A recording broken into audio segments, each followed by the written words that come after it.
সম্মানিত ব্যবসায়ী ভাইয়েরা, আপনাদের উদ্দেশ্যে একটি বার্তা। আপনারা বিগত দিনে দেখেছেন দ্রব্যমূল্যর যে ঊর্ধ্বগতি, এক সময় এক একটা জিনিসের দাম বেড়ে যায়, আমাদের সাধারণ যে জনগণ আছে তাদের খুবই দুর্ভোগে পড়তে হয়।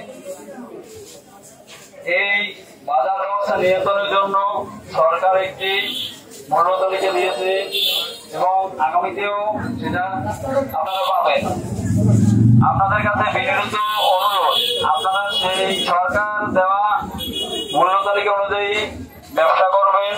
যদি কোনো সমস্যা হয় আমাদের চার্টে সেনাবাহিনীর নাম্বার দেওয়া আছে, আপনারা সেই নাম্বারে যোগাযোগ করবেন। এলান হচ্ছে, আপনারা আজকের মধ্যে এই দোকানগুলো পরিষ্কার করবেন। আমাদের ছাত্র ভাইয়েরা মাঠে থাকবে এবং তারা দেখভাল করবে। যদি কোনো দোকানের সামনে এরকম বিশৃঙ্খলা পাওয়া যায় তাহলে কিন্তু তার বিরুদ্ধে উপযুক্ত ব্যবস্থা নেওয়া হবে এবং ইউনোর কাছে আপনাদের নামে রিপোর্ট যাবে। সুতরাং সবাই সতর্ক হই। আমরা চাই না কোনো দোকানদার ভাই হ্যারেস্ট হোক, কোনো সমস্যা হোক। আমরা বৈষম্য বিরোধী ছাত্র আন্দোলনের পক্ষ থেকে দিয়েছি একটি ঘোষণা। বাংলাদেশ সরকার কর্তৃক একটি মূল্য তালিকা প্রকাশ করা হয়েছে। আমরা আপনাদের আহ্বান জানাই, আপনারা সরকার কর্তৃক প্রদত্ত মূল্য তালিকা অনুযায়ী ব্যবসা করবেন।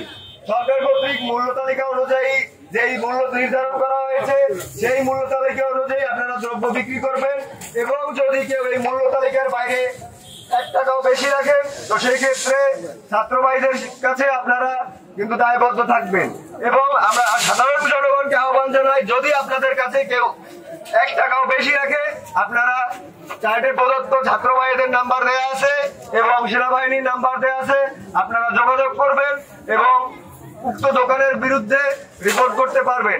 যদি কেউ 1 টাকাও বেশি রাখেন তাদের ব্যাপারে কিন্তু আইনগত ব্যবস্থা নেওয়া হবে।